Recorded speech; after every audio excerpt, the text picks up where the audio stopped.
akan terjadi perdebatan antara departemen karena punya kepentingan yang masing-masing. Pasti yang Budi punya kepentingan yang saya punya kepentingan. Oke, Pak Aceh sebagai portfolio manager anak-anaknya, kepentingan lu itu kira-kira valid nggak? Dengan kepentingannya Pak Budi valid nggak? Pak Aceh yang kemudian akan melihat dan menilai pada fase plan. Nah, setelah semuanya selesai baru kita bicara project manajemennya. Ini adalah level eksekusi. Ini adalah level di mana semua planning tadi kita jalankan. Ini adalah fase terakhir di portfolio. Setelah kita sudah perdebatan dan sebagainya, kemarin pagi sebelum malam saya diskusi dengan salah seorang CIO, Chief Information Officer dari sebuah perusahaan migas yang berasal dari Amerika. Kita berdiskusi hal yang seperti ini. Mas, aku tuh bingung kata dia gitu. Bagaimana sih caranya yang enak supaya aku tuh bisa assign tim membernya dia, karena dia tuh akan punya proyek yang lumayan besar, multi-billion US dollar, multi-miliar US dollar, yang rentan terhadap sorotan aduh gitu kan. Sehingga dia kemudian bagaimana sih cara yang tepat untuk saya ini bisa nentuin mana yang prioritas dan tidak gitu. Aku tuh padahal tidak punya project manager ini. Aku tanya, sudah punya portfolio? Oh iya. Dia belum punya portfolio. Kenapa dia mengalami itu? Karena dia belum punya portfolio. Dia tidak punya sebuah mekanisme untuk membantu dia menentukan prioritas proyek mana, portfolio mana yang di kemudian hari tidak akan menyulitkan dia, tidak akan backfire terhadap dia, tidak akan mancing pertanyaan-pertanyaan yang tidak perlu. Bagi seorang CIO, CEO, CFO, hal-hal seperti itu penting. Kenapa? Karena mereka akan berhadapan dengan orang yang punya uang langsung, pemilik saham. Nah, para pengambil keputusan itu butuh sebuah mekanisme untuk menentukan apa yang akan mereka lakukan, dan most likely apa yang akan mereka lakukan itu diperlakukan sebagai sebuah project.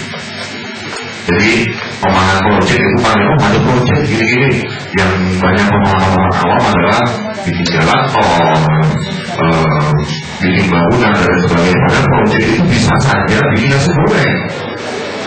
Saya punya project bikin nasi goreng, sebelum saya bisa bikin nasi goreng yang enak untuk 300 orang misalnya, saya harus siapa?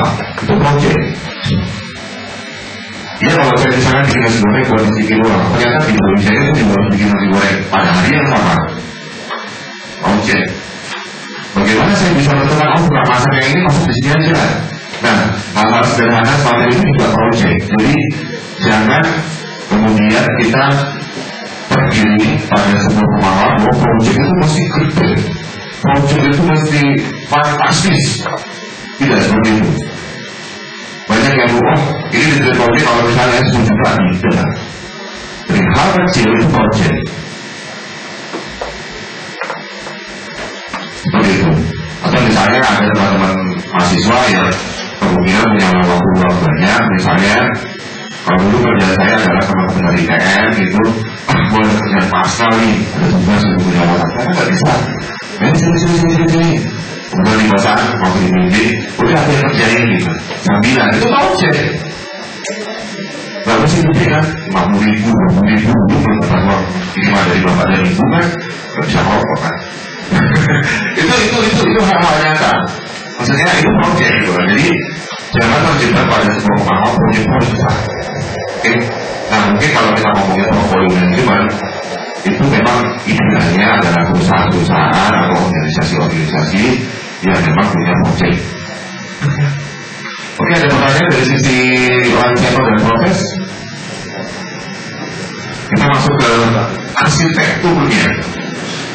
Arsitektur dari project management. Jadi kalau ada create, select, plan, dan manage. Ini lebih detailkan lagi.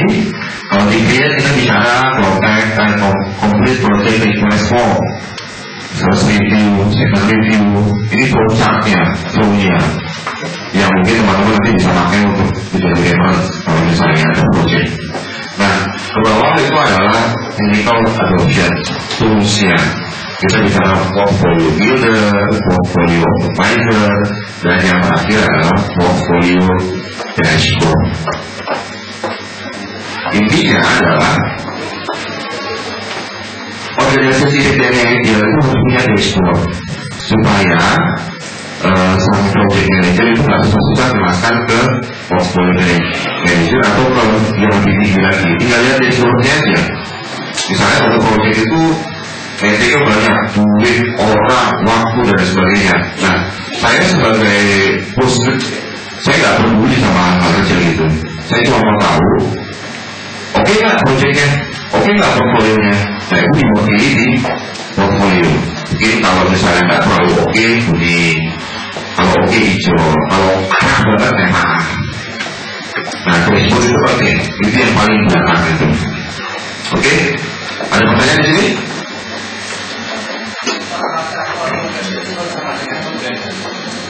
Di apa? Blueprint itu di awal kita bicara pada fase plan ya, pada fase plan. Sedangkan apa namanya dashboard yang bahasa yang bermaksud apa? Nah, dashboard ini adalah mekanisme kita pelaporan, reporting. Jadi reporting system tapi tidak by paper, tidak. Kalau saya sebagai seorang project manager, mungkin Pak Ancep perlu detail dari saya. Lu timeline lu gimana, duit lu gimana, resource lu gimana, kendala lu gimana, Pak?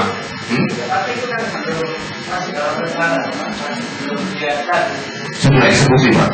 Kalau Bapak lihat di sini, kalau Bapak lihat, portfolio dashboard berada di antara plan dan manage, ya. Iya, ini udah final. Dashboard ini bisa berfungsi sebagai reporting, artinya sejauh mana proyek berjalan, sejauh mana portfolio berjalan, atau bisa menjadi sebuah alat untuk melakukan planning.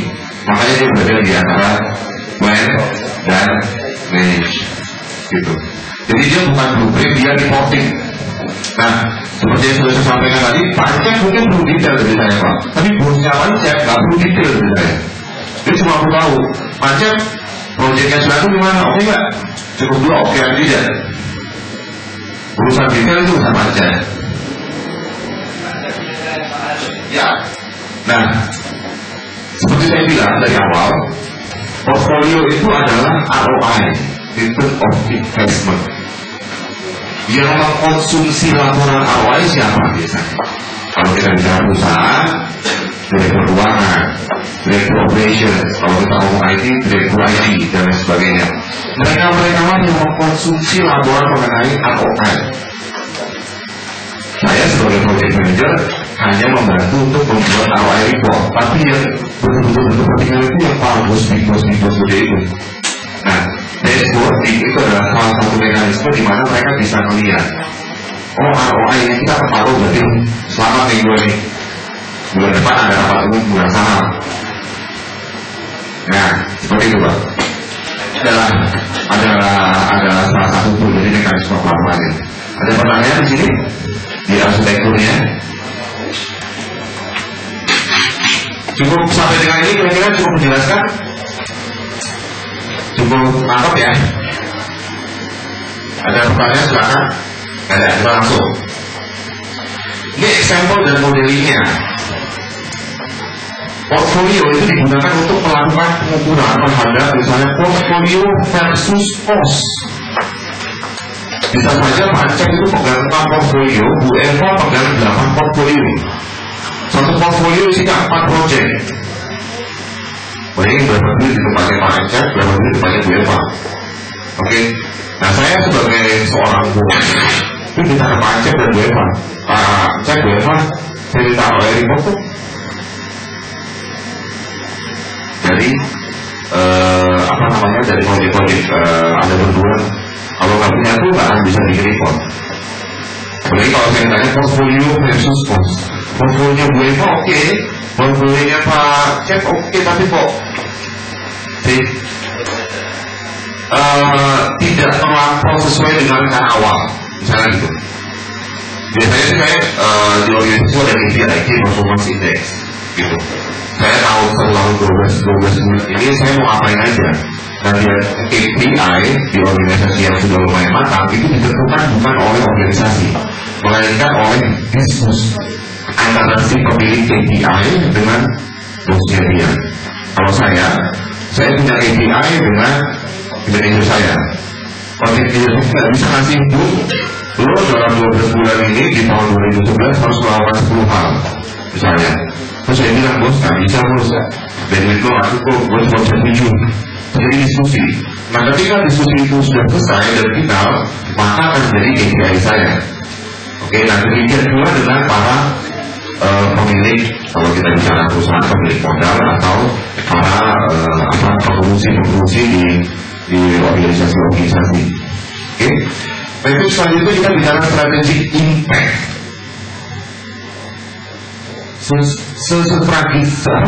Strategis apa sih portfolio ini terhadap organisasi? Ini penting, dia tekankan terus-terus. Strategiknya gimana sih? Kalau misalnya saya nggak punya portfolio ini, kira-kira bisnis saya berkali bagaimana? Atau bagaimana KPI kita 12 tahun ke depan kalau 12 bulan ke depan kalau misalnya saya nggak punya portfolio ini? Selanjutnya capital expenditure dan non capital. Mana yang aset, mana yang bukan aset. Oke, most likely saat ini kalau misalnya kayak headcount, kayak apa namanya, sumber daya manusia itu di-treat sebagai aset. Perusahaan-perusahaan mulai